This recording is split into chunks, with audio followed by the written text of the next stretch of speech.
The sound of the bolt sliding into place was the sound of Corvina's fate being stolen. She pressed her palms against the heavy oak door, splinters biting into skin already raw from 8 years of invisible wounds. Above her head, music drifted through the floorboards, violins and laughter. The moonlight ceremony had begun without her. The ceremony where the Alpha King would find his destined mate. The ceremony Corvina had been meant to attend. The ceremony her stepmother had made certain she would miss. Corvina slid down the door until she sat in the dust of the cellar floor, her threadbare dress pooling around her like water. 20 years old, and she had learned to make herself small, learned to take up no space, learned that wanting things, hoping for things only led to disappointment, carved so deep it left scars invisible to everyone but her. But the mate bond, that strange pulling sensation in her chest that had started 3 days ago, that ache that whispered of destiny and belonging, that couldn't be made small, that refused to be invisible.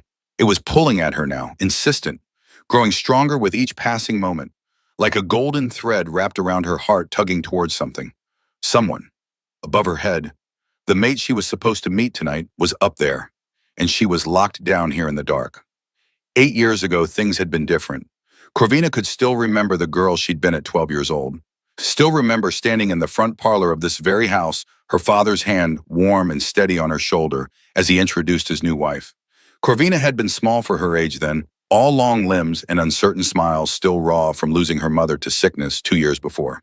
Helena had smiled at her that day, a practiced smile, beautiful and empty. Corvina had been too young, too desperate for a mother's love to recognize the calculation behind it. "You'll have a sister now," her father had said, his voice full of hope that this would heal the hole in their broken family. He'd pulled forward a younger girl, 10 years old with golden hair that caught the afternoon light and the kind of confidence that came from always being wanted. Liana. "I expect you girls to be kind to each other," their father had said. For 2 years, Corvina had tried. She'd braided Liana's hair before pack gatherings. She'd helped her with her schoolwork, even though Liana rarely needed help with anything. She'd defended her from bullies, though Liana's sharp tongue usually did that work before Corvina could step in. And when their father died in a border skirmish, when Corvina was 14 and Liana was 12, leaving them both in Helena's care, Corvina had believed they were in this together. She had been so wrong. "You're making Liana look bad," Helena had told her on Corvina's 15th birthday, a day 3 months after her father's funeral. Corvina had shifted for the first time that night in front of the entire pack, her wolf emerging, sleek and midnight black under the full moon. She'd felt powerful, worthy, like maybe her father would have been proud. Helena had pulled her aside after fingers digging into Corvina's arm hard enough to bruise. "Your father may have had beta blood in his line, but you need to remember your place now. This family's future depends on Liana making a good match. Your job is to support her, not outshine her." Corvina had tried to do exactly that. She'd made herself smaller, quieter, less visible. She'd stopped shifting in public. She'd worn plain dresses while Liana wore silk and velvet. She'd sat in the back at gatherings while Liana held court in the center of every room. She'd taken on the housework that servants should have done while Liana practiced her etiquette and her charm. But somehow it was never enough. The chores multiplied, the criticism sharpened. The space Corvina was allowed to occupy in her own home shrank and shrank until she felt like a ghost haunting the halls of her childhood. By the time she turned 18, Corvina had learned to move through the house like smoke. Invisible. Unheard. Taking up no space at all. She'd learned which floorboards creaked, which rooms to avoid when Helena was in a mood, how to make herself disappear entirely while still completing every task demanded of her. She'd learned that wanting things was dangerous, that hoping for things only made the disappointment cut deeper. But she'd kept her father's diary, hidden beneath a loose floorboard in what used to be her bedroom before Helena had moved her to the attic. The leather-bound journal contained her father's neat handwriting, his thoughts, his memories, his wisdom about pack life and wolf bonds, and the sacred connection between destined mates.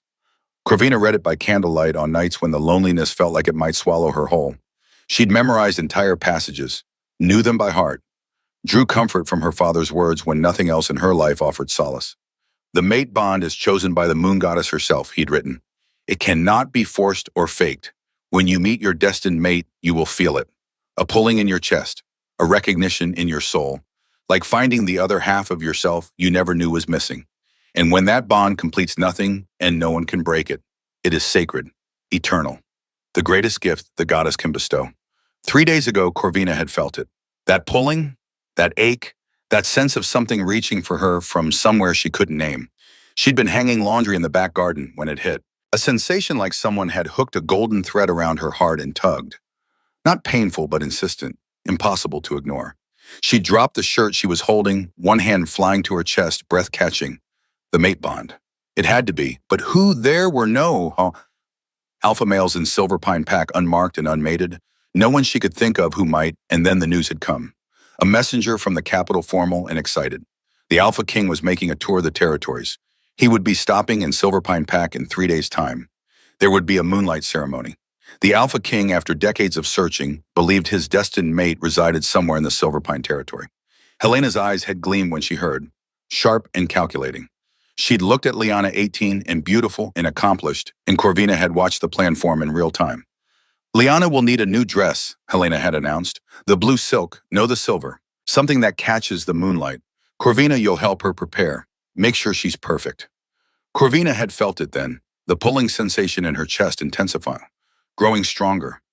Like the thread was drawing tighter, pulling her towards something, towards someone who was coming closer.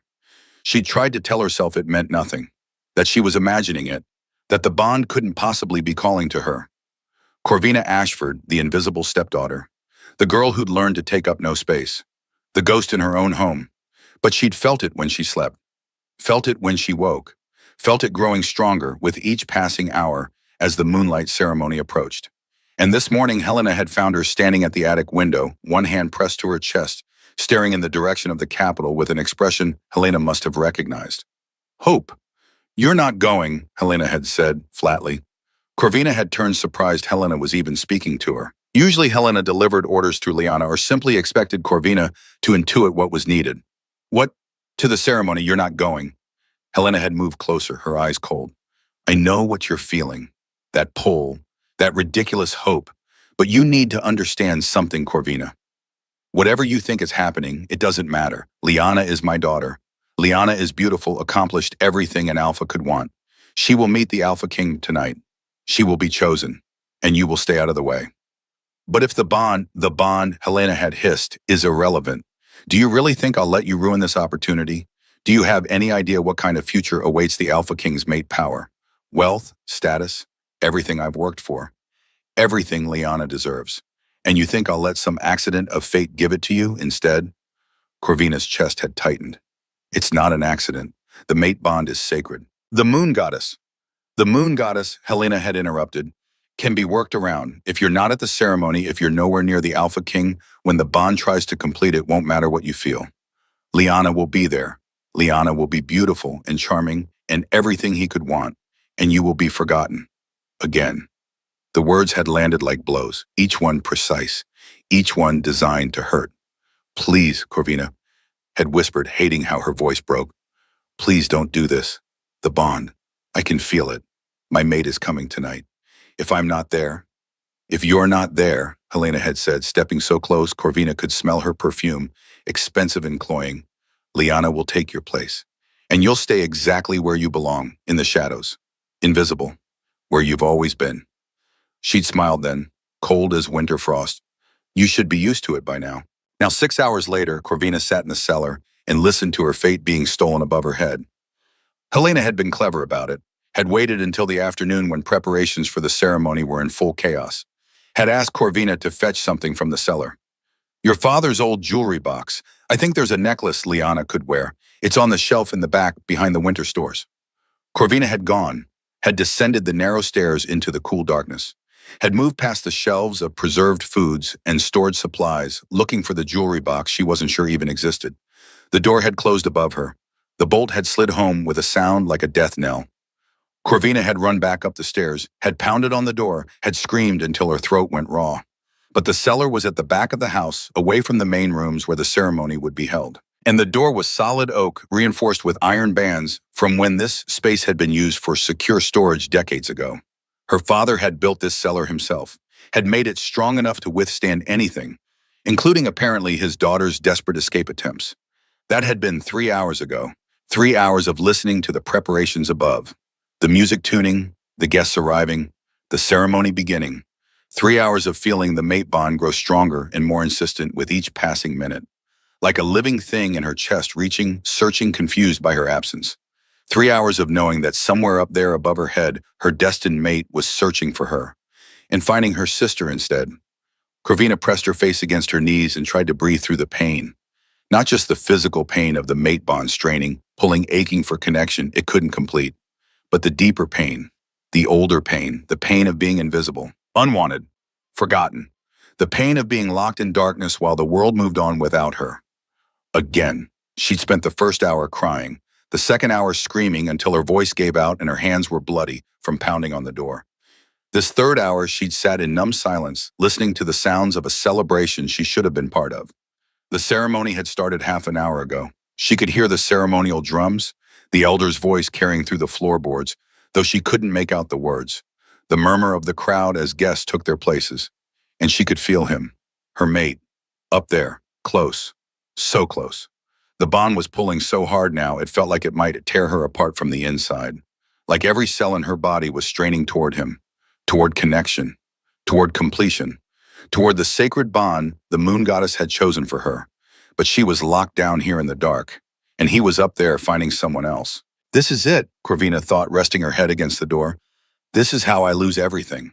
Another surge of pain hit her chest, stronger this time, radiating through her ribs like liquid fire. The mate bond was protesting, confused, reaching desperately for connection.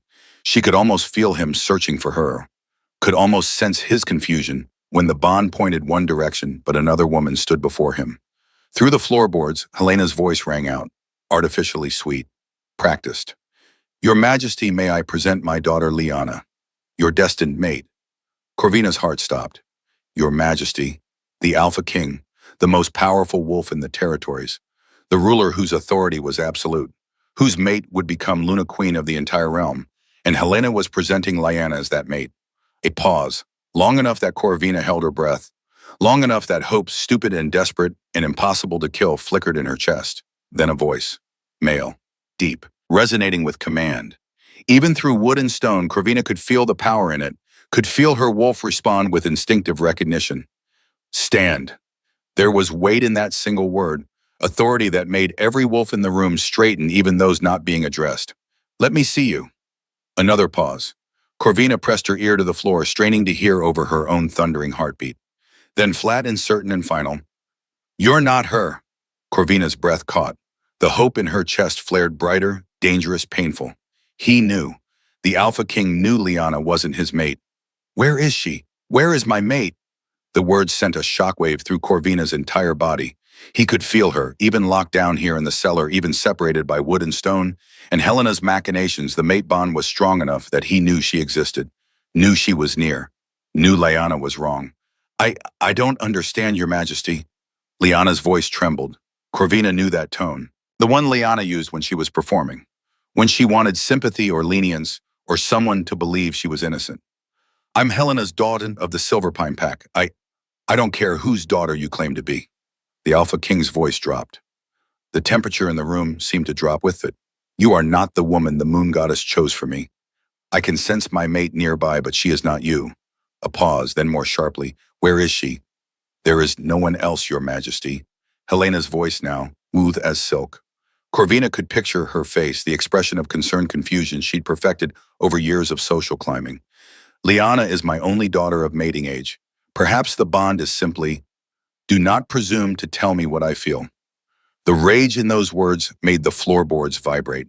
Corvina felt it through the bond too, a dark, violent fury that should have terrified her. But instead, her wolf surged to the surface, responding to her mate's anger with approval, with recognition, with a deep primal satisfaction. Yes, this was what an alpha should be. This was strength. This was power. This was protection. This was hers. My mate is close. The Alpha King's voice had gone quieter, more dangerous. I can sense her heartbeat, her fear, her confusion. Another pause, heavy with threat. And if you've hidden her from me, if you've interfered with the sacred bond the moon goddess herself forged, you will learn why lesser alphas fear to challenge my rule. Corvina's heart was racing now. He could sense her, even through all the barriers separating them.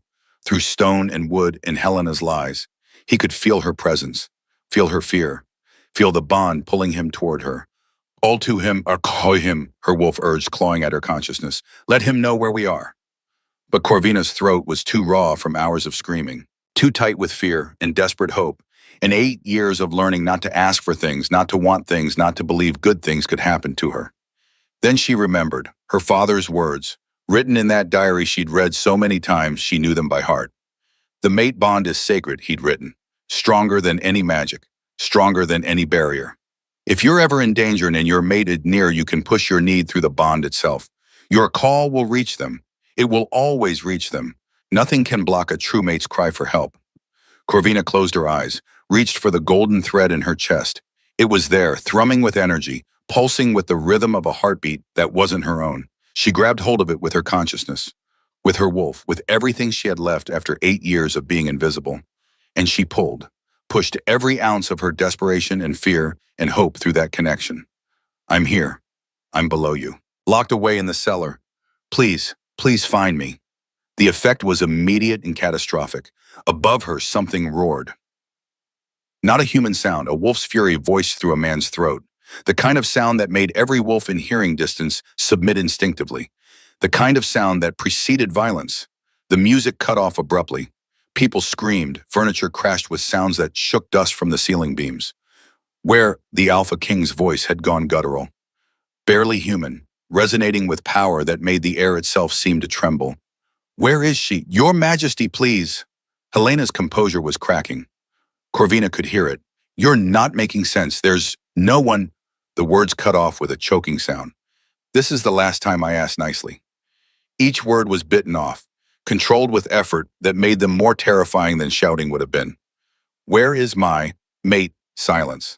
Then quietly, reluctantly, defeat in every syllable. The cellar. But she's not fit to. The words ended in a crash so loud it shook the entire house. Plaster dust rained down from the cellar ceiling. Corvina scrambled backward, hard hammering, as footsteps thundered overhead, moving toward the back of the house, toward the cellar entrance, toward her. The door at the top of the cellar stairs exploded inward. There was no other word for him. The heavy oak door, reinforced with iron bands secured with a bolt meant to withstand pack raids, simply shattered. Wood splintered with a sound like thunder. The iron bolt screws and all tore from the frame as if it were made of paper. And silhouetted against the lamplight from above stood the largest man Corvina had ever seen. He was massive, easily 6.5 feet tall with shoulders that nearly filled the doorway. Dark hair fell to his collar in waves that looked like they'd been run through with frustrated hands. But his eyes, God, his eyes, they burned with gold fire, lit from within by his wolf, glowing in the dim light of the cellar entrance. They locked onto Corvina with an intensity that stole her breath, and the mate bond snapped into place fully.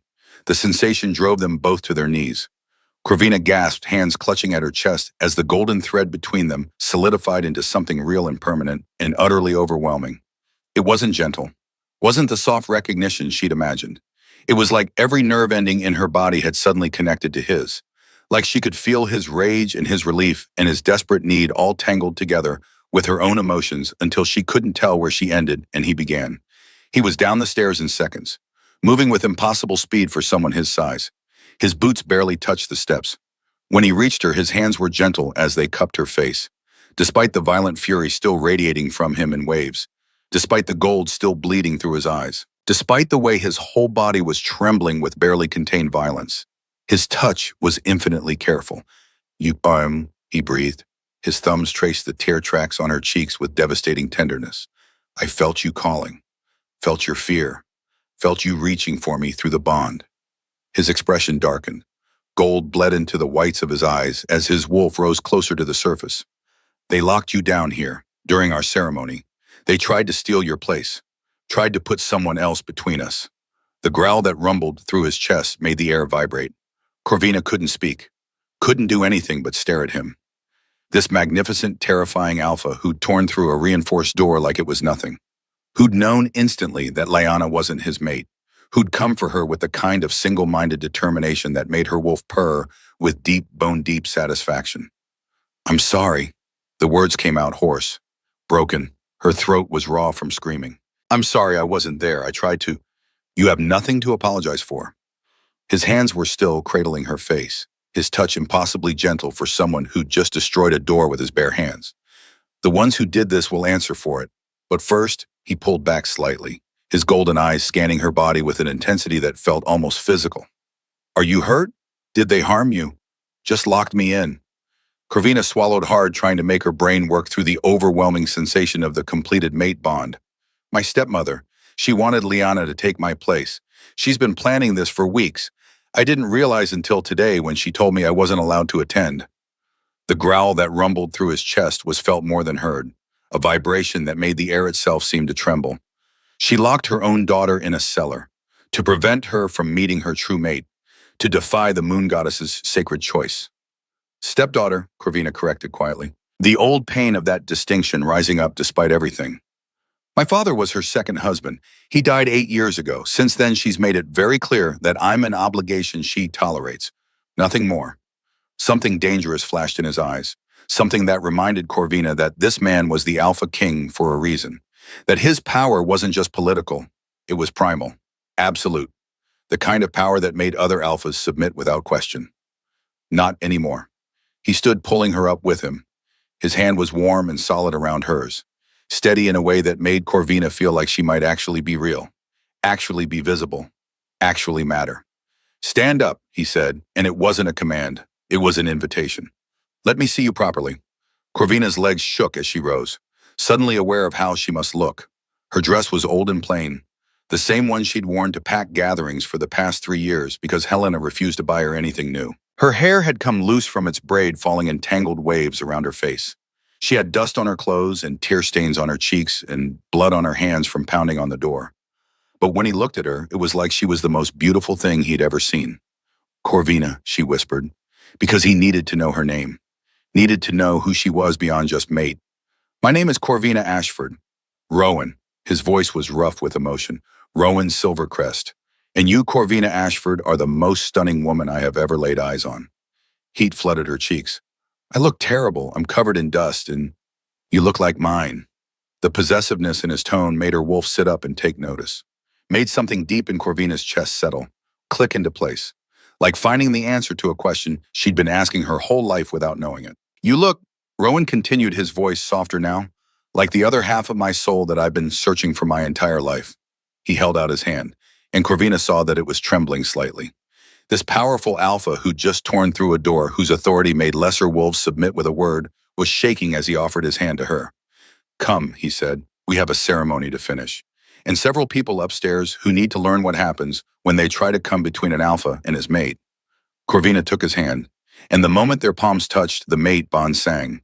It was like completing a circuit, energy flowing between them that made her gasp, made her knees weak, made everything in the world suddenly finally make perfect sense. Rowan's eyes fluttered closed briefly.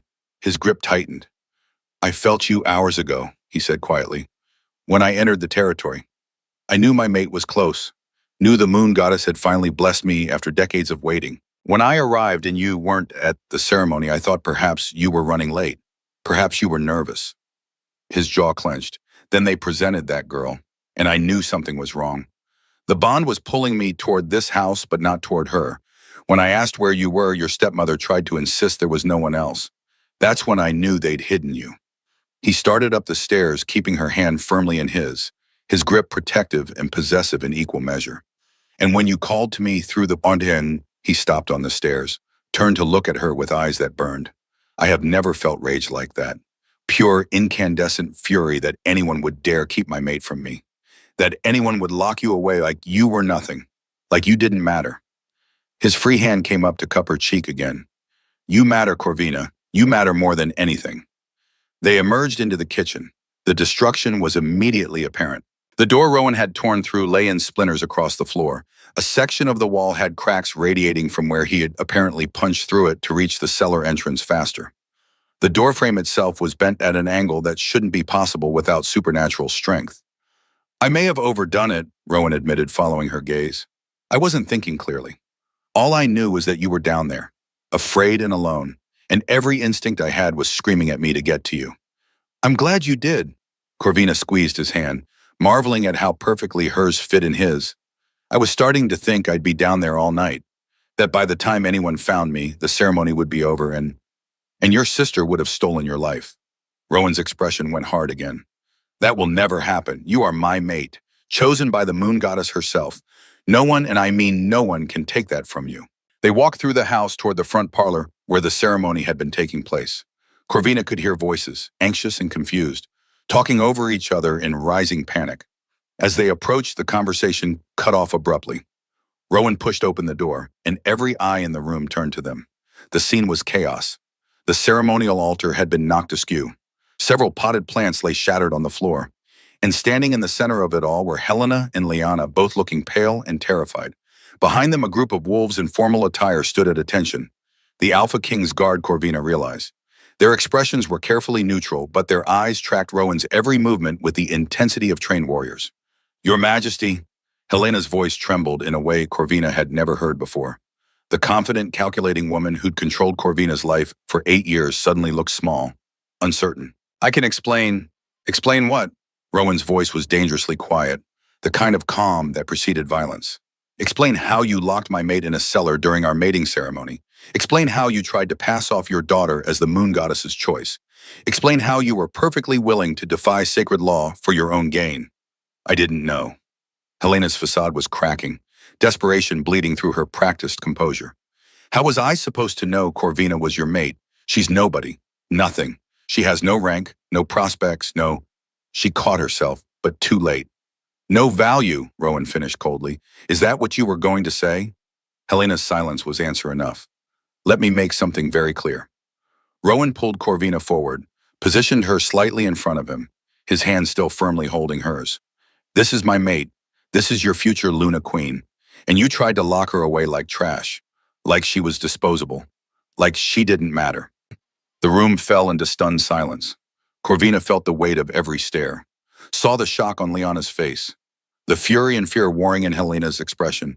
But more than that, she felt Rowan behind her, solid and unmovable, like a mountain at her back, like safety she'd never known she could have. Under pack law, Rowan continued, his voice carrying the weight of absolute authority. Interfering with a mate bond is grounds for banishment. Attempting to defraud an alpha, especially the Alpha King, carries a penalty of permanent exile from all pack territories. Helena's face went from red to white. You can't. This is my home. My pack. You have no right. I have every right. Rowan's eyes flashed gold. I am the Alpha King. My word is law, and I will not allow those who tried to harm my mate to remain unpunished. He looked past Helena to one of his guards, a tall man with graying temples and the bearing of a career soldier. Captain Thorne, escort Helena Ashford to the territory border. She has until sunrise to gather her belongings. After that, she is officially exiled from all packlands under my protection. No. Liana's voice broke through the stunned silence, small and afraid, and nothing like the confident girl Corvina had grown up with. You can't do this. We didn't mean... You locked my mate in a cellar. Rowan's voice dropped to something barely above a whisper, but it cut through the room like a blade. You tried to steal her fate, her destiny, her sacred bond, and you tell me you didn't mean it. He stepped forward, pulling Corvina with him. The crowd parted like water. You knew exactly what you were doing.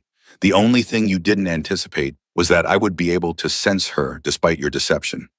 Liana was crying now, real tears, not the practiced kind Corvina had seen her use to get out of trouble or gain sympathy. These were tears of genuine fear and regret. I didn't want this, Liana said. Mother forced me. I tried to tell her it was wrong, but she said, You could have refused, Rowan said, but his voice was less harsh now, assessing. You could have spoken up, could have told the truth when I asked where my mate was. I did. Liana's voice was barely a whisper. I told you, as soon as you demanded the truth, I told you where Corvina was. Rowan studied her for a long moment, then looked to Corvina. What do you want? He asked quietly. She's your sister, your family.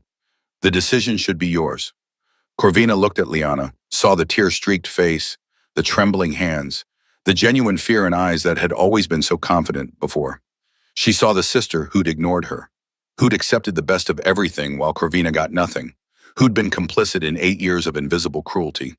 But she also saw the girl who'd been 10 years old when this all started, who'd been raised by Helena, shaped by Helena, taught that love was conditional and worth was measured in beauty and status, and the ability to secure a good match.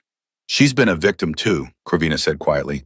Maybe not the same way I have been, but Helena has been controlling her, manipulating her, using her as a pawn in whatever game she's been playing. She looked at Rowan. I don't want her exiled. Not if she's willing to choose differently, to be better than what Helena taught her to be. Rowan's expression softened as he looked at her, something like pride flickering in his eyes. You have a kind heart, he murmured. Then louder to Liana. You heard your sister. You have a choice. Follow your mother into exile or stay and build your own life. Free from her manipulation, free from her expectations. But make no mistake, if you stay, you will be watched. If you harm Corvina again, if you betray this mercy she's showing you, there will be no second chances. Liana nodded frantically. I understand. I'll be better, I promise. Don't promise me, Rowan said. Promise her. She's the one you wronged. She's the one offering you grace you don't deserve. Liana turned to Corvina, fresh tears streaming down her face. I'm sorry, she whispered. I'm so sorry, Corvina. I should have stopped her. Should have said something years ago. I was weak and selfish and... Stop. Corvina's voice was soft but firm. I don't need your apology right now. I need time. I need space. And you need to figure out who you are without Helena telling you who to be. Liana nodded, unable to speak around the tears. Helena was being escorted from the room now, Captain Thorne's hand firm on her arm. She turned back once, her eyes meeting Corvina's. And for just a moment, Corvina saw something she'd never seen before in her stepmother's expression. Regret. You don't understand, Helena said, her voice hollow. My first mate died before we bonded. Your father never loved me the way he loved your mother. I tried so hard to make him see me, to make anyone see me. And when he died, I thought at least I could give Liana the life I never had, the match I never made, the value I never possessed. She laughed, bitter and broken. I was invisible too once. I just chose to make you invisible, instead of becoming visible myself. I thought if I could control someone, I wouldn't feel so powerless anymore. Corvina's chest tightened because she understood. God help her, she understood that desperation, that need to matter, to be seen, to have worth. But understanding didn't make it right, didn't erase 8 years of cruelty. I'm sorry you were invisible, Corvina said quietly. I'm sorry you were hurt, but you made me pay for pain I didn't cause. And I can't forgive that. Not yet. Maybe not ever. Helena nodded slowly. I know, I wanted you to know that I see you now, finally, when it's too late. I see you, and you're extraordinary. You always were. Then she was gone, Captain Thorne guiding her firmly toward the door. The parlor fell into heavy silence, broken finally by Rowan's quiet voice. Is there anyone else who wishes to challenge the mate bond? Anyone else who thinks they have authority to question the moon goddess's choice? No one spoke. Then we have a ceremony to complete. Rowan turned to the elder who'd been officiating, an older wolf with white hair and kind eyes who'd watched the entire confrontation in silence. Elder Marcus, if you would be so kind as to continue. The ceremony that followed was simple, quiet, nothing like the grand celebration Helena had planned. But it was perfect. Elder Marcus spoke the traditional words, asked the traditional questions. And when it came time for the vows, Rowan took both of Corvina's hands in his. I, Rowan Silvercrest, accept Corvina Ashford as my true mate, chosen by the moon goddess to stand at my side. I vow to protect her, honor her, and cherish her for all the days the goddess grants us. I vow to see her, always, to value her, always, to make certain she never feels invisible again. Corvina's eyes burned with tears, good tears, healing tears. I, Corvina Ashford, she said, her voice stronger than she'd expected, accept Rowan Silvercrest as my true mate. I vow to stand beside you, to trust you, to build a life with you, to believe that I deserve the happiness the moon goddess has given us. The mate bond which had been humming between them since Rowan found her in the cellar suddenly blazed brighter, settled into place, no longer pulling or aching, but simply present. A part of her now as natural as breathing. By the power granted to me by the moon goddess and Pack Law, Elder Marcus said, his voice warm, I declare this bond recognized and sealed. What the goddess has joined, let no one tear asunder. Rowan pulled Corvina close and kissed her. Gentle at first, almost tentative, as if he was afraid of overwhelming her. But when Corvina rose up on her toes and kissed him back with equal fervor, his control slipped. His hands tangled in her hair, his body pressed against hers, and the kiss deepened into something that made her wolf howl with satisfaction, made every witness politely avert their eyes, made Corvina feel for the first time in 8 years like she was exactly where she belonged. When they finally broke apart, both breathing hard, Rowan rested his forehead against hers. Mine, he breathed. Finally, After all these years of waiting, you're mine. Yours, Corvina agreed, her voice shaky with emotion and desire, and something that felt dangerously close to hope. And you're mine too. That's how this works, right? He laughed, the sound rich and warm. That's exactly how this works, equal partners, which means you get a say in everything from here on out. He pulled back slightly to look at her. Starting with, would you like to stay here tonight and pack your things, or would you prefer to come to the palace immediately? Corvina looked around the parlor, seeing it with new eyes. This house had been her home once, before her father died, before Helena's true nature emerged, before 8 years of being invisible and forgotten, before tonight when she'd been locked in the cellar to have her fate stolen. I don't want to spend another night here, she said firmly. Anything important I can send for later. Right now, I just want to be somewhere that feels safe. Then the palace it is. Rowan's smile was gentle, understanding. And Corvina, you're safe now, I promise you that. No one will ever make you feel invisible again. As they prepared to leave, as the guards formed up around them, as the witnesses offered quiet congratulations, Corvina felt something in her chest that had been tight for 8 years finally loosen. Hope. Real hope. Not the dangerous kind that led to disappointment, but the kind that came from being seen, from being chosen, from having someone tear through doors to reach you, from finally mattering. The carriage was waiting outside, grand and imposing with the royal crest emblazoned on its sides. Rowan helped her in his hand steady at her elbow, settled beside her with easy grace. And as the carriage jolted into motion, carrying them away from the house where she'd been imprisoned, toward a future she'd never imagined, Corvina leaned against his shoulder, felt the steady warmth of him, the solid reality of the mate bond connecting them. And for the first time in 8 years, she let herself believe that maybe, just maybe, things were going to be different now, that she was going to be different now, that she was finally on her way to becoming someone who mattered. The palace was too bright.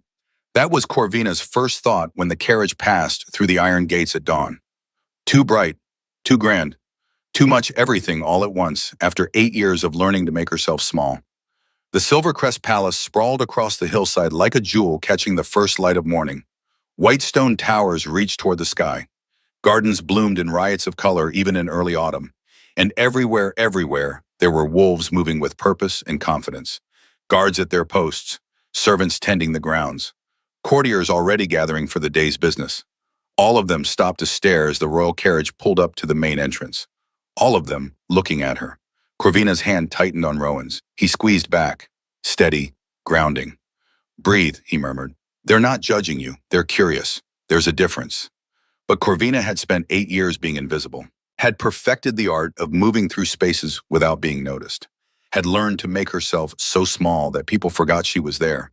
And now hundreds of eyes were fixed on her like she was something worth looking at, like she mattered. It should have felt good, validating.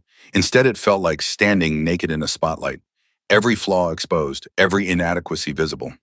A woman was waiting at the palace entrance, tall and severe, with iron gray hair pulled back in a ruthless bun and eyes that assessed Corvina in a single sweeping glance. She wore a formal court dress in deep burgundy, and her posture radiated authority. Dowager Queen Isolde, Rowan said quietly. My mother.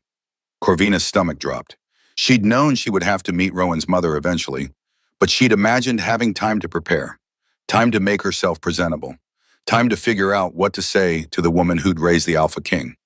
Instead, she was meeting her now, covered in cellar dust, her dress torn at the hem, her hands still stained with blood from pounding on the door, her hair a tangled mess around her shoulders. Isolde's expression didn't change as they approached, didn't soften with welcome or harden with judgment. It simply remained neutral, assessing, waiting. Mother, Rowan said, his hand still firmly holding Corvina's. This is Corvina Ashford, my mate, your future Luna Queen. So I've been informed. Isolde's voice was cool, cultured, the kind of voice that had commanded respect for decades. The ceremony was completed. It was. Under unusual circumstances, I'm told. My mate was locked in a cellar by her stepmother during our ceremony, Rowan said flatly. I retrieved her. The one responsible has been exiled. The circumstances are now resolved. Isolde's eyes flicked to Corvina, lingered on the dust, the torn dress, the bloody hands. I see. That was all, just I see. 2 words that could mean anything or nothing. 2 words that made Corvina feel smaller than she'd felt in years.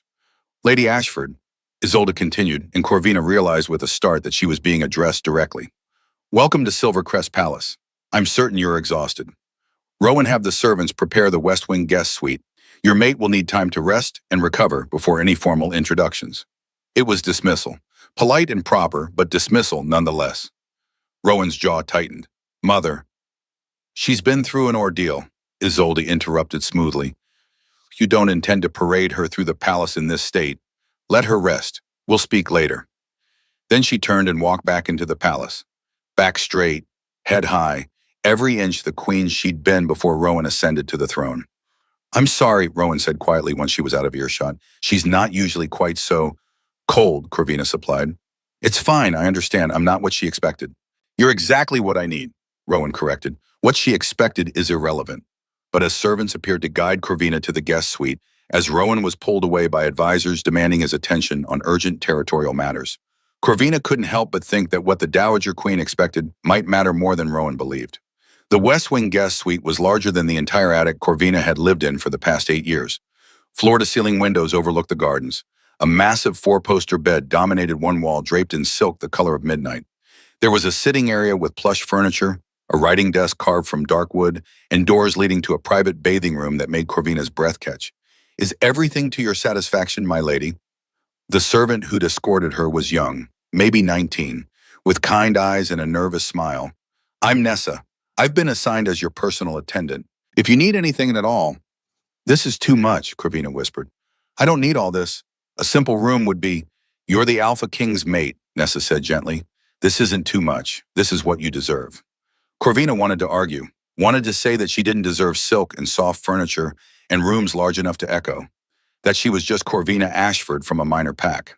Nobody special, nobody important. But Nessa was already drawing a bath, already laying out fresh clothes, already treating Corvina like she was someone who mattered. And Corvina was too tired to fight it. The bath was hot enough to sting. Corvina sank into the water and watched the cellar dust cloud away from her skin, watched the blood rinse from her hands, watched 8 years of invisible grime seem to dissolve in water that smelled like lavender and something she couldn't name. When she finally climbed out, Nessa had laid out a dress, simple compared to the court gowns Corvina had glimpsed on other women, but finer than anything she'd worn in years. Soft blue fabric that moved like water, fitted but not restrictive, beautiful but not ostentatious. Perfect, Nessa declared when Corvina was dressed. You look like a Luna. Corvina looked at herself in the mirror, saw a stranger looking back. Clean, presentable, wearing clothes that actually fit properly. Hair brushed until it shone. She didn't look like a Luna. She looked like a girl playing dress-up in someone else's life.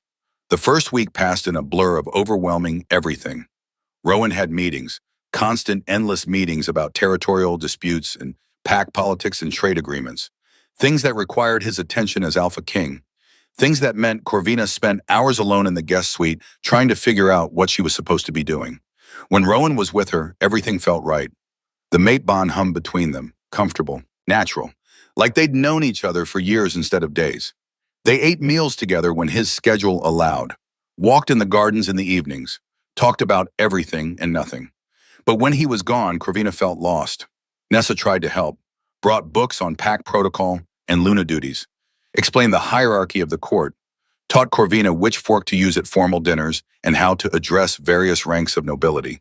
But there was so much, too much. Corvina's head spun with information she couldn't seem to retain. Every rule had exceptions. Every protocol had nuances. Every interaction required a level of social grace she'd never learned because Helena had made sure she attended no functions, learned no courtly skills, developed no confidence.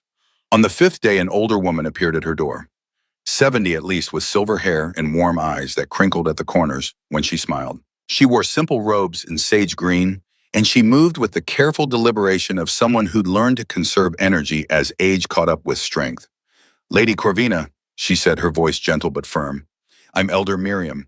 I serve as spiritual advisor to the royal family. May I come in?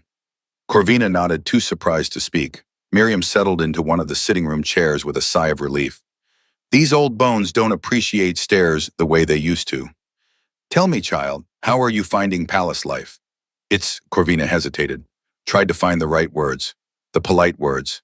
It's very grand. That's not what I asked. Miriam's eyes were kind, but shrewd.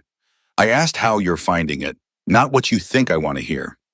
Corvina's throat tightened. I'm drowning, she admitted. Everyone here knows what to do, how to act, what to say. And I'm just trying not to break anything or embarrass Rowan or prove everyone right when they look at me and think I don't belong here. And do you belong here? I don't know. The words came out small, honest. Rowan says I do. The mate bond says I do. But everyone else doesn't matter, Miriam interrupted gently. The only opinions that matter are yours and your mate's. But I understand feeling out of place. I felt the same way 60 years ago when I first arrived at this palace as a young healer from a minor pack. I didn't know which fork to use either. Corvina looked up surprised. Miriam smiled. Court protocol can be learned. Social graces can be practiced. But strength of character, that can't be taught. You survived 8 years of cruelty without becoming cruel yourself. You showed mercy to the sister who wronged you. You stood in that cellar and called to your mate through a bond you'd only just discovered. That's the kind of strength this court needs. The kind that matters. But what if I'm not strong enough? Corvina whispered. What if I fail? Then you fail, and you get back up, and you try again. Miriam reached out, covered Corvina's hand with her own. Her skin was paper-thin, warm. Being Luna Queen isn't about being perfect. It's about being present, about caring, about using whatever power you have to make things better for those who have none. I don't know how to do that. Then I'll teach you, Miriam said simply. Not the fork business. Nessa can handle that, but the important things. How to read people, how to listen with your heart as well as your ears, how to be a leader worth following. If you'll let me. Corvina nodded, unable to speak around the lump in her throat, because someone was offering to teach her. Not because they had to, not because Rowan commanded it, but because they wanted to, because they believed she was worth the effort. Good, Miriam said. We'll start tomorrow, but tonight there's a small dinner, just family. Rowan the Dowager Queen, a few close advisors. You'll attend. I'm not ready. You'll never be ready, Miriam interrupted kindly. Ready is a myth. You'll just be less unprepared, and that's good enough. The small family dinner was held in a private dining room that could have comfortably seated 30. Crystal chandeliers cast warm light over a table set with more silverware than Corvina had ever seen in her life. Rowan was already there, speaking quietly with an older male advisor. He looked up when Corvina entered, and his face transformed. You look beautiful, he said, crossing to her immediately, taking her hand, pressing a kiss to her knuckles that made heat flood her cheeks. I feel ridiculous, she murmured. There are 12 forks at each place setting. I don't know which. Start from the outside and work in, Rowan whispered. And if you get lost, watch me. We'll figure it out together. The Dowager Queen arrived last. Isolde swept into the room like she owned it, which Corvina supposed she had for decades before Rowan took the throne. She nodded coolly to Corvina as she took her seat at the head of the table. Rowan seated Corvina to his right, Isolde to his left. A clear statement about hierarchy and importance that Corvina tried not to think about too hard. Dinner started smoothly enough. Light conversation about territorial news, trade negotiations with neighboring packs, the weather. Safe topics that required little input from Corvina beyond polite nods and murmured agreement. Then Isolde turned her attention directly to Corvina. Tell me, Lady Ashford, what experience do you have with pack leadership? Have you served in any administrative capacity? Managed household affairs? Organized social functions? Corvina's mind went blank. I know, my stepmother didn't. Ah, yes, the stepmother. Isolde's tone was neutral, but something flickered in her eyes. The one who locked you in a cellar. Quite dramatic. Mother, Rowan's voice carried warning. I'm simply trying to understand what skills Lady Ashford brings to the role of Luna Queen. Isolde continued smoothly. Leadership experience, political acumen, social connections, educational background. Each question landed like a blow, because Corvina had none of those things. Helena had made certain of that, had kept her isolated, uneducated beyond basic literacy, disconnected from every social and political network that might have prepared her for this role. I have survived, Corvina said quietly. I know what it means to be invisible, to be voiceless, to be treated as if you don't matter. She looked directly at Isolde. Maybe that's not political experience, but it's taught me something about the wolves who need a Luna Queen who understands what it means to have nothing, who will fight for those with no power. The table fell silent. Isolde studied Corvina for a long moment. Then unexpectedly she smiled, small and fleeting but real. Perhaps, she said quietly, perhaps there's more to you than I initially thought. It wasn't acceptance. But it wasn't rejection either. It was the first crack in Isolde's careful facade, the first hint that the Dowager Queen might be willing to see past Corvina's lack of credentials to something deeper. Corvina held on to that small victory like a lifeline as dinner continued. By the end of week 2, Corvina had developed a routine. Mornings with Miriam learning about pack politics and leadership philosophy. Afternoons with Nessa practicing protocol and social graces. Evenings with Rowan when his schedule allowed learning about him, his history, his responsibilities, his dreams for the territories. She was adjusting, slowly, painfully, but adjusting. Then the council meeting happened. Rowan had asked her to attend. "You should start learning how territorial governance works," he'd said. "You'll be part of these discussions soon enough. Better to observe first." So Corvina had sat in the corner of the council chamber, quiet, invisible, watching as Rowan and 12 senior advisors debated trade routes and border security and pact disputes. One of the advisors, a sharp-eyed man named Counselor Devon, had looked at her midway through. "Your Majesty, is it customary now to have guests at council meetings?" "Lady Ashford is not a guest," Rowan said evenly. "She is my mate and your future Luna Queen. She's observing." Of course, Devon's smile didn't reach his eyes. "Though I wonder if perhaps she might be more comfortable elsewhere while we discuss sensitive territorial matters.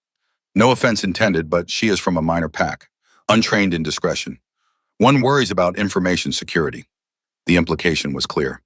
Corvina couldn't be trusted. Wasn't qualified. Didn't belong. "Lady Ashford has more integrity than most of this council," Rowan said coldly. "She will remain." But the damage was done. Every advisor now looked at Corvina with varying degrees of skepticism, assessing, judging, finding her wanting. And Corvina felt herself shrinking again, becoming invisible. That old defense mechanism rising up because being invisible hurt less than being seen and found insufficient. That night she couldn't sleep, paced the guest suite while the mate bond hummed with awareness that Rowan was working late in his study. She felt his concern through the connection, felt him wanting to come to her, but held back by duty. Around midnight, her door opened. Not Rowan, Isolde. The Dowager Queen stood in the doorway wrapped in a dressing gown, her silver hair loose around her shoulders. She looked older like this, more human, less queen. "May I come in?" Corvina nodded, too surprised to speak. Isolde settled into one of the chairs, silent for a long moment. Then, "I was 19 when I became Luna Queen, fresh from a minor pack in the Southern Territories. No political training, no social connections. I was terrified." Corvina sat slowly. "You seem so confident, so certain." "I learned." Isolde's voice was soft, remembering. "But it was brutal. The court was vicious. They saw me as weak, unworthy. For 5 years I fought for every scrap of respect, made mistakes, failed publicly, cried privately, and I survived." She looked at Corvina, really looked at her. "I've been cold to you, I know that, it wasn't fair. But I see you struggling the way I struggled, and I remember how much it hurt, how much I wanted someone to tell me I was doing well, that I belonged. And instead, everyone told me what I was doing wrong. So why are you telling me this now? Because tonight at dinner, when Devon questioned you, you didn't shrink. You didn't apologize for existing. You sat there and endured." Isolde's expression softened. "That takes strength, the kind that can't be taught. I was wrong about you. You're not unworthy. You're untrained. There's a difference." Corvina's eyes burned. "I don't know how to be what everyone needs me to be." "Then don't be what they need. Be what you are." Isolde stood, moved to the door, paused. "And perhaps if you'll allow it, I can teach you some of what I learned. So you don't have to fight for respect the way I did. So you can stand in that council chamber and know you belong there." "Why would you help me?" Isolde smiled, sad and understanding. "Because no one helped me, and I wish they had." Week 3 brought new pressure. The mate bond was complete. The ceremony had been performed. But there was one final ritual, one tradition that needed to be fulfilled to fully cement Corvina's position as Luna Queen. The marking. In wolf culture, marking was intimate, permanent, a bite at the junction of neck and shoulder that left a scar visible to every wolf who saw it. Proof of the bond, proof of commitment, proof that the mate relationship was complete in every way. And according to pack law, it needed to happen within 1 moon cycle of the initial bonding ceremony. They had 10 days left. Rowan didn't push, didn't demand, didn't even mention it beyond making sure Corvina knew the deadline was approaching. "We'll mark when you're ready," he said. "Tradition can wait." But tradition couldn't wait. Not really, because the council was getting restless. Because unmarked bonds created questions about legitimacy. Because every day that passed without the marking ceremony was another day for rumors to spread that something was wrong, that the bond was false, that Corvina was having second thoughts. Miriam found Corvina in the gardens on day 22, 8 days before the deadline, sitting on a bench overlooking the roses and trying to breathe through the panic attack that had been building all morning. Talk to me, Miriam said, settling beside her. What's causing this fear of the marking? Corvina's hands were shaking. I know I'm supposed to want it, supposed to be ready, but every time I think about it, I feel trapped. Corvina nodded miserably. Helena controlled everything, where I went, what I wore, what I said, what I did. For 8 years, I had no autonomy, no choice, no voice, and now everyone's waiting for me to let Rowan mark me, to make it permanent. And I know he's not Helena. I know the mate bond is real. But the thought of something that permanent, that visible, that intimate, she couldn't finish, couldn't explain the way her chest tightened at the thought, the way panic clawed at her throat. You're afraid of losing yourself again, Miriam said quietly, of being subsumed into someone else's identity. Yes, the word came out as a whisper, a confession. I'm afraid if I let him mark me, I'll disappear again, just in a different way. Have you told Rowan this? How can I? He's been so patient, so understanding. And I'm his mate. I'm supposed to want this. What kind of Luna Queen is afraid of completing the bond? A human one, Miriam said gently. Corvina, the mate bond is sacred, but it doesn't erase trauma. It doesn't magically heal 8 years of abuse. You need time. You need trust. And those things can't be rushed, no matter what tradition demands. The council can wait, Miriam's voice was firm. And if they can't, Rowan will make them. Talk to him. Tell him what you're feeling. He'll understand. But before Corvina could respond, Nessa appeared at the garden entrance, her expression troubled. My lady, you have a visitor, your sister. She's asking to see you. Corvina's stomach dropped. Liana? Yes, my lady. She says it's urgent. Liana looked terrible. That was Corvina's first thought when she saw her sister in the receiving room. Liana's golden hair was dull and tangled. Dark circles shadowed her eyes. She'd lost weight in the 3 weeks since the ceremony. Her hands trembled as she twisted them together. Thank you for seeing me, Liana said. Her voice was small, nothing like the confident girl Corvina had grown up with. I know I have no right to ask anything of you, but I need to tell you something. What happened? Corvina's heart was already racing, some instinct saying this was bad. This was wrong. It's mother, Liana's voice broke. Helena, she tried to. The words wouldn't come, but Corvina understood anyway, felt the blood drain from her face. She tried to end her life, Liana whispered. 3 days ago. She's in a medical facility now. She's alive, but fresh tears spilled down her cheeks. She keeps asking for you, keeps saying she needs to tell you something, that she has something that belongs to you. Corvina sat heavily, mind reeling, because however much she'd been hurt by Helena, however much anger she still carried, the thought of her stepmother being in that much pain, that much despair. You don't have to go, Rowan's voice came from the doorway. He must have been summoned when Liana arrived. You owe her nothing. I know, Corvina looked up at him, but maybe I need to go anyway. Not for her, for me, for closure, to understand. Rowan studied her for a long moment, then nodded. Then I'll go with you. No, Corvina surprised herself with the firmness in her voice. This is something I need to do alone. Please, I'll wait outside, he compromised, but I'm coming with you to the facility. I won't let you face this without support nearby. The medical facility was in neutral territory, 3 hours travel from the palace, a place where wolves from all packs could receive care without political complications. Helena was in a private room, pale and still against white sheets, bandages wrapped around her wrists, tubes and monitors connected to her body. She looked smaller than Corvina remembered, fragile, broken in ways that had nothing to do with physical injury. Her eyes opened when Corvina entered, focused slowly. You came. Liana said you asked for me. I did. Helena's voice was hoarse, thin. I needed to tell you I'm sorry, properly. Not the empty words I said when they were exiling me, but really sorry, for everything I did, everything I took from you. I know, Corvina said quietly. You told me, when they were taking you away. No. Helena struggled to sit up, failed, lay back against the pillows. You don't know why I did what I did. You were hurt. Your first mate died. My father didn't love you the way you needed. You felt invisible. It's more than that. Helena's eyes filled with tears. When your father married me, I thought I'd finally have value, finally matter. But he was kind, not loving, dutiful, not devoted. And I knew every day that he still loved your mother, that I was second choice. Replacement, never quite good enough. She drew a shaky breath. When he died, I thought maybe Liana could have what I couldn't.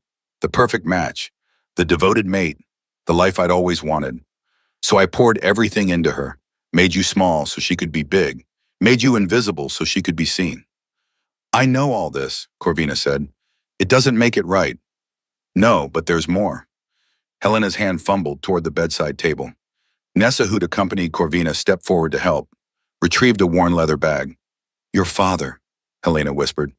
He left something for you, letters.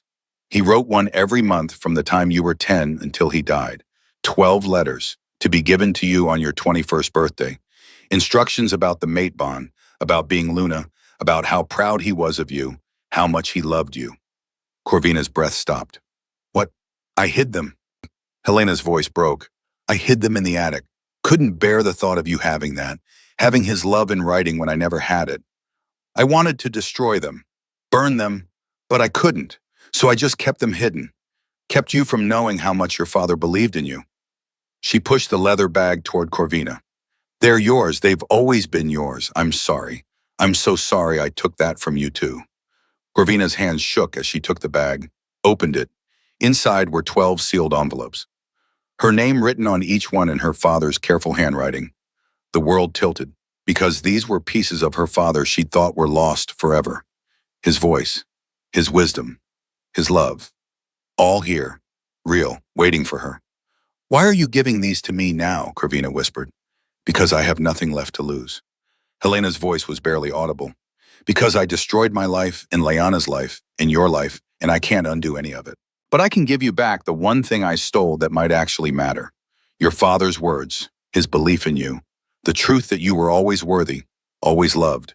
I just couldn't stand to let you know it. Corvina clutched the bag to her chest, felt tears streaming down her face. Not for Helena, for herself. For the girl who'd spent 8 years thinking she was alone, thinking her father's love had died with him. When all along he'd left her proof that she mattered, that she was worthy, that he'd seen a future for her she couldn't imagine for herself. I can't forgive you, Corvina said. Not yet, maybe not ever. I know. Helena's eyes drifted closed. I just wanted you to have what was always yours, to know that someone believed in you, even when I made sure you couldn't believe in yourself. Corvina left the room, found Rowan waiting in the hallway, collapsed into his arms and cried. For everything she'd lost, for everything she'd found, for the father who'd loved her enough to prepare her for a future he'd never see. That night in her suite at the palace, Corvina read the letters, all 12 of them, one after another, her father's voice clear in every word, telling her about the mate bond, about strength and courage and destiny, about the woman he knew she would become. The last letter, written a week before he died, ended with these words. My dearest Corvina, if you're reading this, I am gone. But I want you to know that I see you, I have always seen you. You are brave and kind and stronger than you know. When you meet your mate, and you will, I'm certain of it, don't be afraid. Don't let fear make you small. You were born to stand beside an alpha. Born to lead. Born to matter.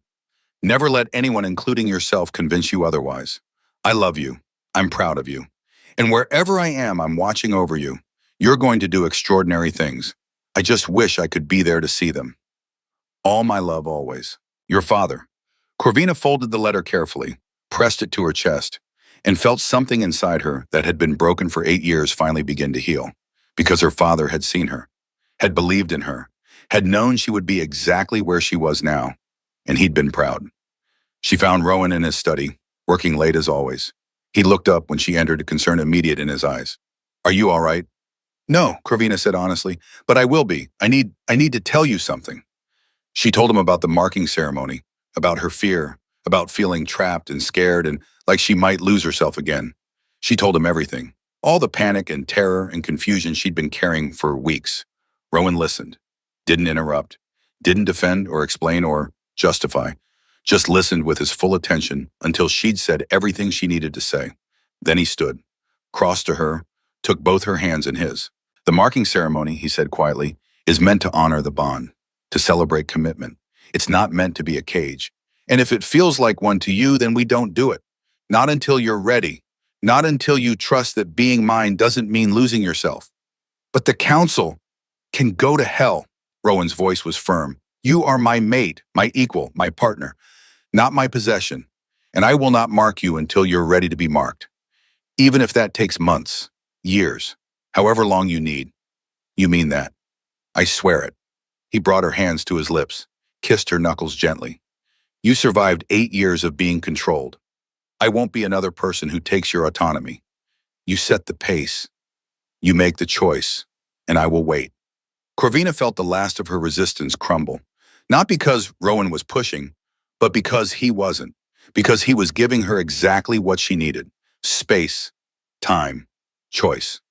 My father wrote me letters, she said softly, 12 of them, about destiny and courage in the mate bond, about becoming Luna. He believed I could do this, be this, even when I couldn't believe it myself. He was right.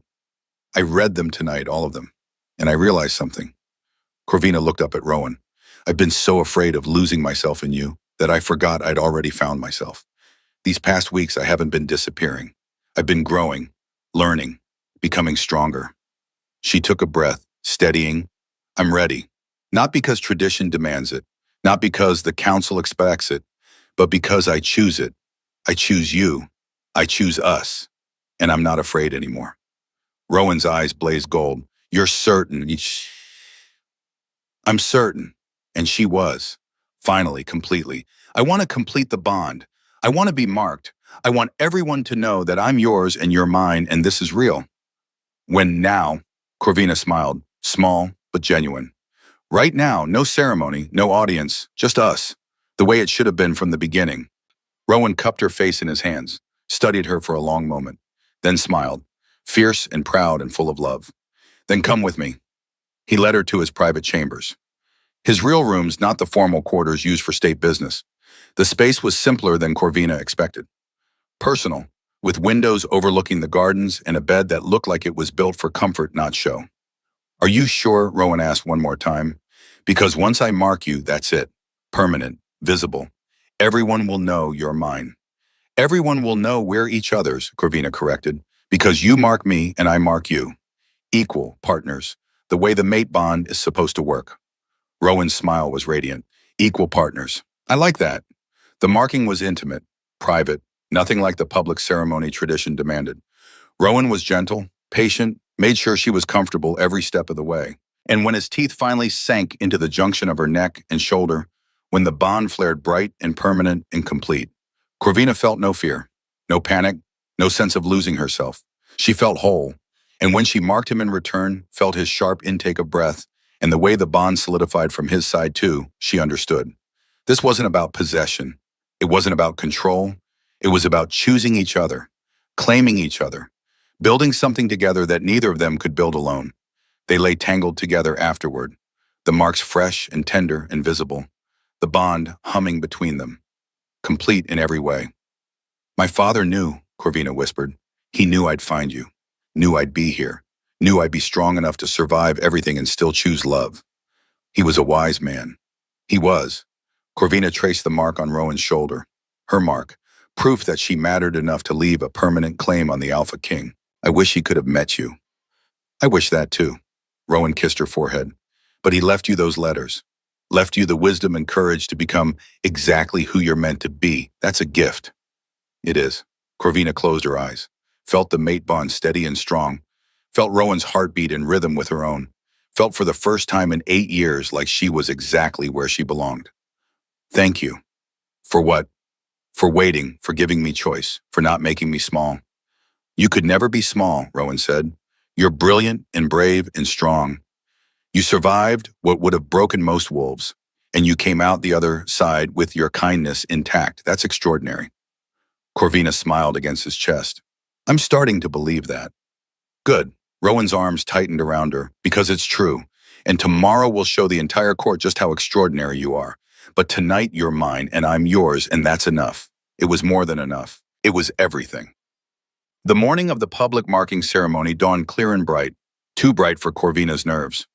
She stood at the window of her chambers, no longer the guest suite, but rooms adjacent to Rowan's that she'd moved into after their private marking 3 days ago.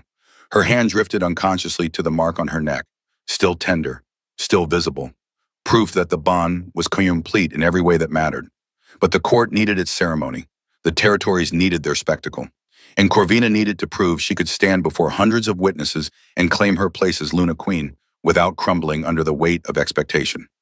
"You're going to pace a hole in the carpet," Nessa said from the doorway. She carried a dress, not silk or velvet like the court gowns Corvina had seen on other noble women. Something different. Something that made Corvina's breath catch. "What is that Dowager Queen Isolde had it made?" Nessa laid the dress carefully across the bed. "She said you needed something that honored where you came from as well as where you're going." The dress was midnight blue, simple lines that would move like water, but woven into the bodice was fabric from something else, something older. Corvina recognized it immediately. "My father's beta cloak," she whispered.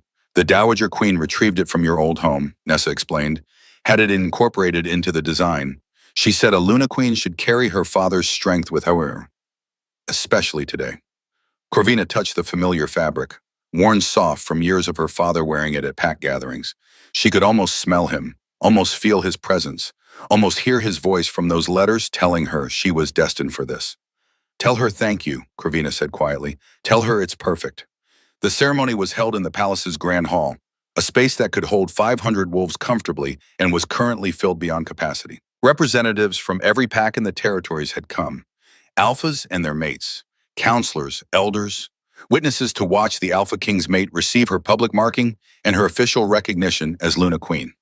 Corvina stood in the preparation room adjacent to the hall and tried to breathe through the panic climbing her throat. She could hear them out there, hundreds of voices, all waiting to see her, to judge her, to decide if she was worthy. "They already know we're marked," Rowan said quietly. He'd appeared at her side resplendent in formal black and silver. The mark she'd given him was visible at his collar, proof that they belonged to each other. "This ceremony is a formality. The bond is already complete." "Then why does it feel like the most important test I've ever faced?" "Because it is." Isolde's voice came from behind them. The Dowager Queen wore deep burgundy, her silver hair arranged in an elaborate style that spoke of hours of preparation. But her expression was softer than Corvina had ever seen it. "You're not just accepting a mark today. You're accepting a crown, a responsibility, a role that will define the rest of your life." "No pressure," Corvina muttered. Isolde smiled, walked forward until she stood directly in front of Corvina. "I told you I judged you unfairly when we first met. I saw an untrained girl from a minor pack and assumed you lacked the strength for this role." She reached out, adjusted the fabric from Corvina's father's cloak where it sat at her shoulder. "I was wrong. Strength isn't about political training or social connections. It's about surviving what should have broken you and choosing kindness anyway. You have that strength. Your father knew it. Rowan sees it. And now I see it too." "Thank you," Corvina whispered. "Don't thank me yet. I'm about to send you out there to face the most judgmental audience in the territories." But Isolde's eyes were warm. "Though I suspect you'll surprise them the way you surprised me." The doors to the grand hall opened. Music swelled, and Corvina walked forward on Rowan's arm into a sea of staring faces. The hall was magnificent. Chandeliers cast golden light over wolves dressed in their finest. Flowers decorated every surface.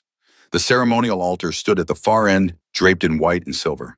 Elder Marcus waited there, the same elder who'd officiated their first ceremony in Silverpine Pack.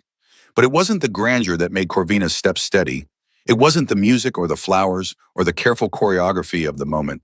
It was the faces she recognized scattered through the crowd. Miriam standing near the front with tears already streaming down her weathered cheeks. Nessa tucked into a corner but beaming with pride. Liana thin and nervous but present, witnessing, supporting, and Rowan's hand steady and warm, holding hers like an anchor in a storm. They reached the altar. Elder Marcus smiled. "We gather today," he intoned his voice carrying through the hall, "to witness the public recognition of a bond the moon goddess has already blessed. To honor the marking between Rowan Silvercrest, Alpha King of the territories, and Corvina Ashford, chosen mate, and Luna Queen." He gestured for them to face each other. Corvina looked up at Rowan and saw love and pride and absolute certainty in his eyes.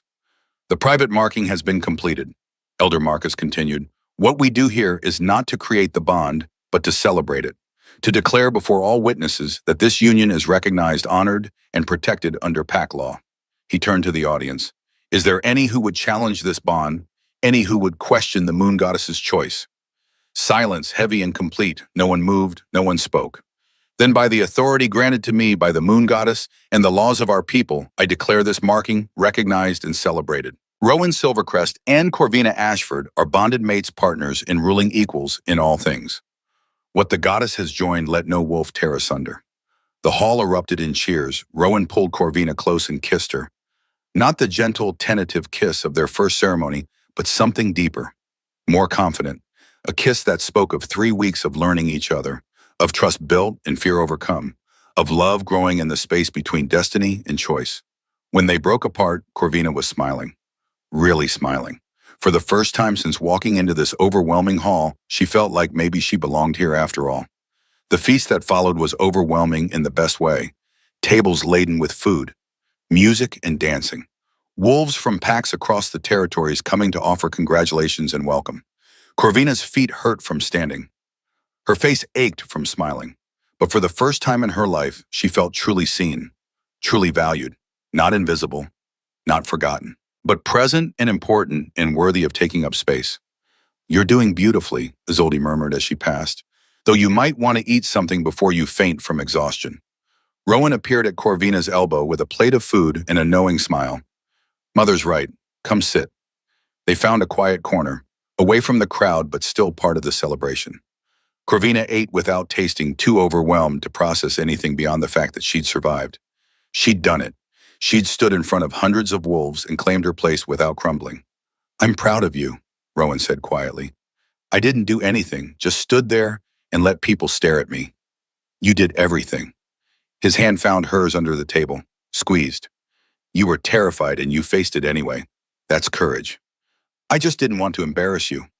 "You could never embarrass me." Rowan's voice was fierce. "You're brilliant and strong and kind, and anyone who can't see that isn't worth your worry." Corvina leaned against his shoulder, exhausted but happy. For the first time since the night in the cellar, she felt like maybe her life was actually changing for the better. Like maybe she could be the Luna Queen everyone needed her to be. 2 months after the marking ceremony, Corvina had settled into a routine. She met with Miriam 3 times a week to discuss pack politics and leadership philosophy. She worked with Isolde on court protocol and diplomatic relations. She attended council meetings with Rowan, learning how territorial governance actually worked. She was learning, growing, becoming more confident in her role with each passing day. Then the news arrived. Corvina was in the library when Captain Thorne found her. His expression was grave. "My lady, there's been an attack on the Moonridge Pack, border village. Rogues came through at dawn. Casualties." Corvina's stomach dropped. 23 dead, 42 injured, and 30 orphaned pups, ages 3 to 15. Thorne's jaw tightened. "The pack is decimated. They're requesting aid." Corvina's mind raced. 30 orphaned children just lost their families, their homes, everything. What happens to the children? Council will vote on placement. Standard protocol is to send them to work camps. They'll earn their keep doing labor until they're old enough to petition for pack membership somewhere. The words hit Corvina like a physical blow. Work camps, children as young as 3 sent to labor for their survival because they had no family, no pack, no value beyond what they could produce. "Call an emergency council meeting," Corvina said. Her voice was steady, certain. Now, the council chamber was full within the hour. 12 advisors, Rowan at the head of the table, Isolde observing from the side, and Corvina standing because sitting felt wrong when children's lives hung in the balance. "The Moonridge situation is tragic," Councillor Devon said. He was the one who'd questioned Corvina's presence at council meetings weeks ago. Still skeptical, still looking for reasons to dismiss her. "But we have protocols for handling orphaned wolves. The work camps in the Eastern Territory. Are you seriously suggesting we send children to labor camps?" Corvina's voice cut through his words. "It's not ideal, but it's practical." Devon spread his hands. "We don't have the resources to care for 30 children. They need food shelter, education, supervision. The camps provide housing in exchange for age-appropriate labor. It's been our solution for generations." "It's not a solution, it's exploitation." Corvina stepped forward. "These children just watch their families die. They're traumatized and terrified, and you want to ship them off to work. They're not labor resources. They're victims who need protection. And where do you propose we put them?" Another counselor, a woman named Vera, spoke up. "Our packs are full. Our resources stretched. Noble sentiments don't house and feed 30 mouths. We put them here. Corvina's heart was pounding, but her voice remained steady. At the palace, we establish a sanctuary, a place where orphaned wolves can find safety and care until they're ready to join packs of their choosing. The council erupted, half the advisors talking over each other, objections flying from every direction. Too expensive. Sets dangerous precedent. We can't take in every orphan in the territories. We'll become a magnet for every abandoned pup. Enough. Rowan's voice wasn't loud, but it carried absolute authority. The council fell silent. Lady Corvina has the floor. Let her finish. Corvina took a breath, looked around the table at faces ranging from skeptical to hostile. I was functionally orphaned when I was 12 years old. My father died, and I spent 8 years being treated like I had no value, like I was a burden to be tolerated. I know what it means to be unwanted, to be invisible, to believe you don't matter. She paused, let the words settle. These 30 children didn't choose to lose their families. They didn't do anything wrong. They're victims of violence and circumstance, and we have the power to give them something better than a life of labor and exploitation. We have the power to show them they matter, that they have worth beyond what they can produce. The cost, Devon started. We'll find the Kada. Corvina's voice hardened. The palace has unused wings. We have resources. We can build something that actually helps these children instead of using them. And if we do this right, if we create a real sanctuary, we become the territory that values its most vulnerable citizens. That's not weakness. That's strength. She's right. Isolde's voice came from the observation area. The Dowager Queen stood moved to stand beside Corvina. When I was Luna Queen, we had no system for protecting orphaned wolves. I watched children disappear into labor camps and come out broken. If my daughter-in-law is proposing we do better, I support her. As do I, Miriam spoke up from her seat. The sanctuary is a worthy endeavor, one that honors our pack's stated values of protection and community. The expense is significant, Rowan said carefully, but manageable. If this is what my mate believes we should do, I will support it. She knows better than anyone what it means to need sanctuary and not have it. Devon looked frustrated. Your Majesty, with respect, we can't make major policy decisions based on Lady Corvina's personal trauma. You can when that trauma gives her insight none of you possess. Corvina's voice was sharp now, cutting. I sat in council meetings for weeks listening to you debate trade routes and border security and tax policy. Important matters. But this is about children who have no one. And I am Luna Queen mated and marked. This is exactly the kind of decision I'm supposed to make. She looked at Rowan, saw pride and support in his eyes, drew strength from it. I'm not asking permission, Corvina continued. I'm informing you of what we're doing. The Silver Crest Sanctuary will be established. The 30 orphans from Moonridge will be brought here and given proper care. We'll provide housing, education, emotional support, and safety until they're ready to choose their own paths. This is my decree as Luna Queen. The chamber fell into stunned silence, because this was the first time Corvina had pulled rank. The first time she'd used her authority to overrule the council. The first time she'd acted not as Rowan's mate, but as Luna Queen in her own right. Devon looked to Rowan, waiting for the Alpha King to override his mate, to put Corvina in her place. Rowan leaned back in his chair, smiled. My mate has spoken. The sanctuary will be built. Captain Thorne dispatched wolves to Moonridge to escort the children here safely. Counselors draft a budget proposal for the sanctuary's operation. We'll reconvene tomorrow to discuss implementation details. He looked directly at Devon. And to be clear, this isn't up for debate. Lady Corvina's decree stands. Any objections can be filed formally, but they won't change the outcome. We're building the sanctuary. The council meeting ended in chaos. Half the advisors muttering about overreach and precedent, the other half looking thoughtfully at Corvina, like they were seeing her clearly for the first time. But Corvina didn't care about their approval. She cared about 30 children who would have shelter and safety instead of exploitation and labor. She cared that she'd used her power for something that mattered. After the meeting, Rowan found her in the gardens. She was pacing, adrenaline still coursing through her veins, mind racing with everything that needed to happen to make the sanctuary real. That was extraordinary, Rowan said. Devon's going to fight me on this. Let him try. Rowan pulled her close. You just showed the entire council that you're not some figurehead mate. You're Luna Queen, with authority and conviction and the courage to use both.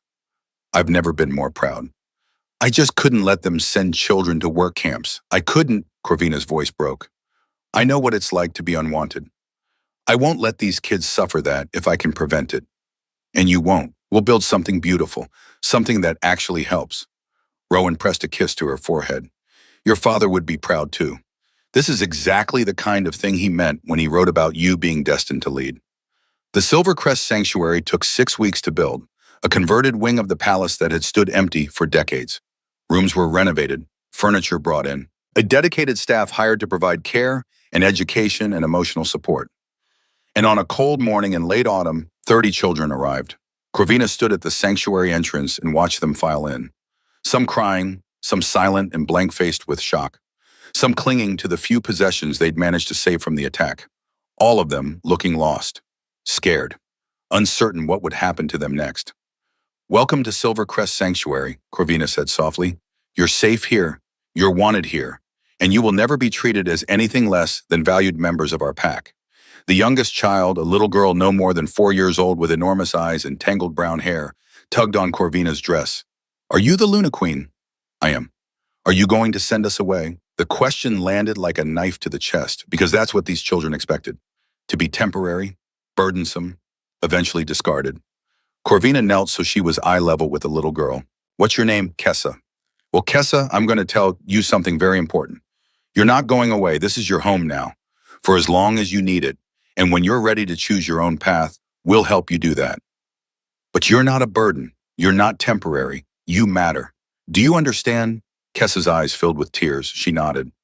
Then, without warning, threw her arms around Corvina's neck and held on like she was drowning, and Corvina was the only solid thing in the world. Corvina held her back, felt her own eyes burning, because this was why the sanctuary mattered. Not for political points or public approval, but for this.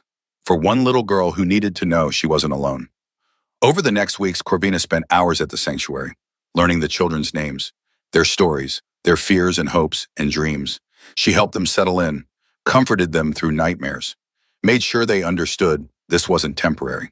This was real. Liana appeared one afternoon, thin and uncertain but present. I heard about the sanctuary, she said. I wondered if you might need help. I'm good with children. I could assist with education, or just whatever you need. Corvina studied her sister, saw a genuine desire to help, to atone, to be useful for something beyond serving Helena's ambitions. You can start tomorrow, Corvina said. But Liana, this isn't about earning forgiveness. This is about showing up for these kids. Can you do that? Yes. Liana's voice was firm. I want to. I need to do something good, something that matters. Please let me try, Bo.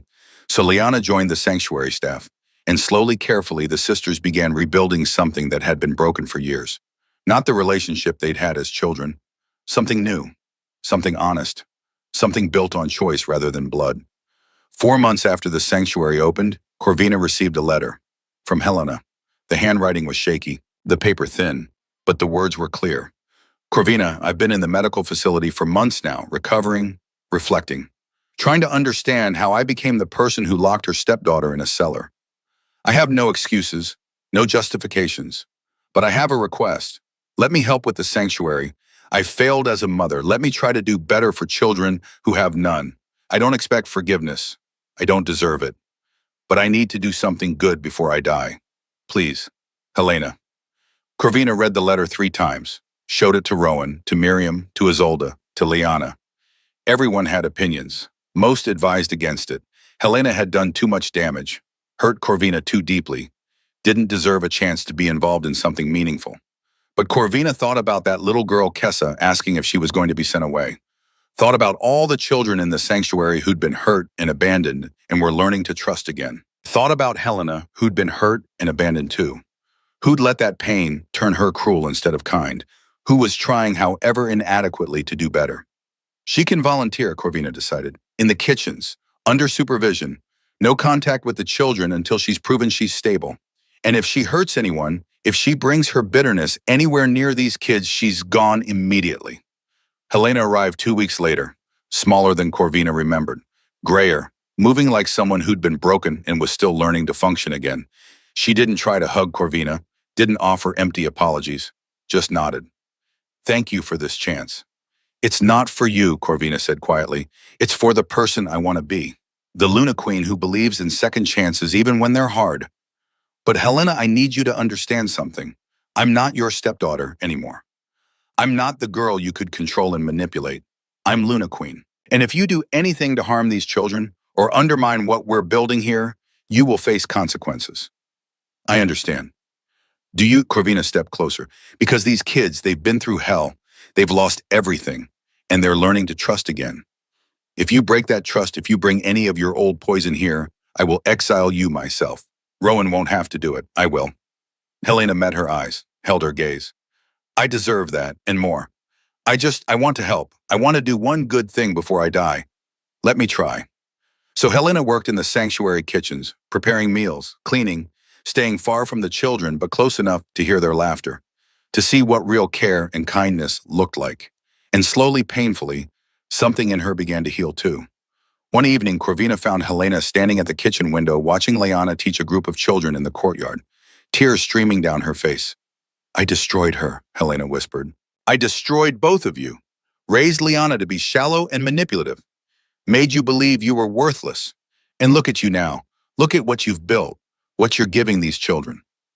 We've built, Corvina corrected. Leanna's a good teacher. She's found purpose here. Because you gave her the chance I never did. Helena turned to face Corvina. You became everything I couldn't be. Kind despite suffering. Strong because of it, not in spite of it. How?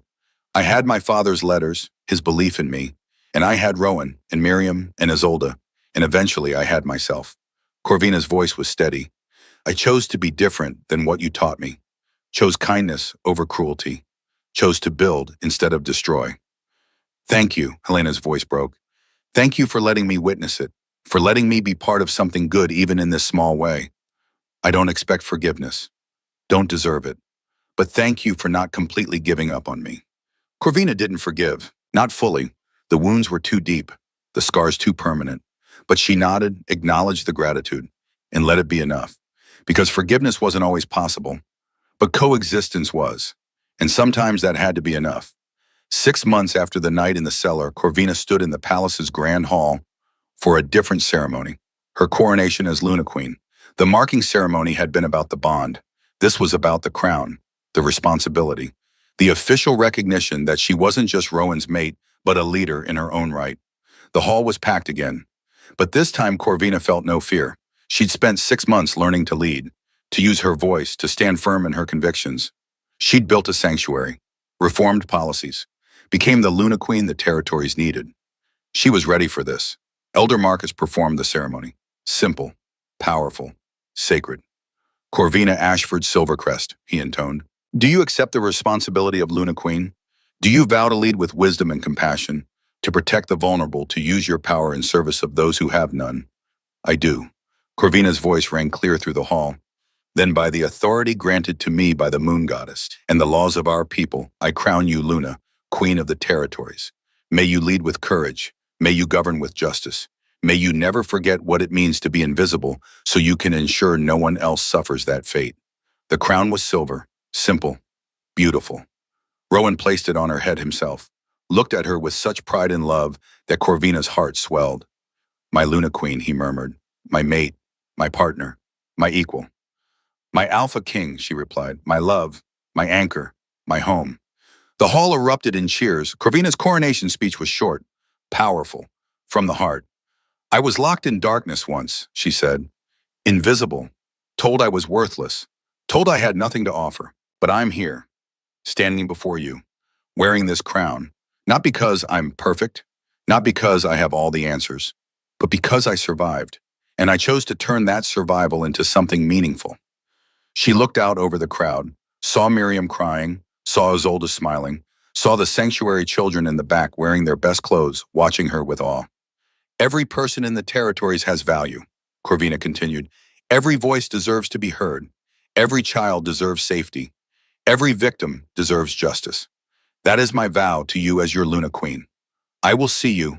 I will hear you. I will fight for you, especially those of you who feel invisible, who feel forgotten. You matter, and I will make sure you know it. The applause was deafening. That night, as the celebration continued, Corvina slipped away to the sanctuary, found Kessa, the little girl who'd asked if she would be sent away. Did you see the crown? Corvina asked. Kessa nodded, eyes huge. You look like a real queen. I am a real queen, and you know what that means. What? It means I have the power to make sure you're always safe, always cared for, always valued. That's what I'm going to use this crown for. To protect kids like you. To make sure no one ever feels invisible again. Kessa threw her arms around Corvina. I love you, Luna Queen. Corvina held her close, felt tears sting her eyes. I love you too, sweetheart. 1 year after the night in the cellar, Corvina stood in her chambers and looked at herself in the mirror. Pregnant, 4 months along. Her hand rested on the small swell of her stomach where new life was growing. She looked different than the girl who'd been locked away. Stronger, more confident, comfortable in her own skin. The crown sat on a table nearby, a reminder of how far she'd come. Rowan appeared in the doorway, smiled when he saw her. There you are. Liana's looking for you. Something about the sanctuary expansion plans. I'll find her in a moment. Corvina turned to face him. I was just thinking about everything that's changed. Everything has changed. Rowan crossed to her, wrapped his arms around her from behind, rested his hands over hers on her stomach. You've changed the entire kingdom in 1 year. We've changed it, together. But it was your vision, your courage, your refusal to let things stay broken. Rowan pressed a kiss to her neck right over the mark. The sanctuary has 48 children now. 12 more packs have sent their orphans here. You've reformed labor laws, created educational programs, given voice to wolves who had none. You've done all that. I just made sure no one else has to feel invisible, Corvina said quietly. That's everything, Rowan replied. Later, Corvina took one of the new sanctuary children, a girl named Iris, who reminded her so much of herself at that age, down to the old cellar.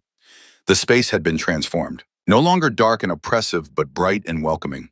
Books lined the walls. Comfortable reading chairs filled the space. Windows had been cut into the walls to let in light. This was once my prison, Corvina told Iris. The place where I was locked away. Where I thought my life was over. Where I called to my mate through a bond I barely understood and prayed someone would hear me. Iris looked around with wide eyes. It doesn't look like a prison now. No, it's a library. A place of learning and hope and freedom. I had it converted because I never wanted to see it as a place of pain again. I wanted to transform it into something that helps instead of hurts. Did it work? Corvina smiled. Yes, I think it did. She walked to the door, the same door Rowan had destroyed to reach her. It had been replaced, repaired. But Corvina had insisted on one modification.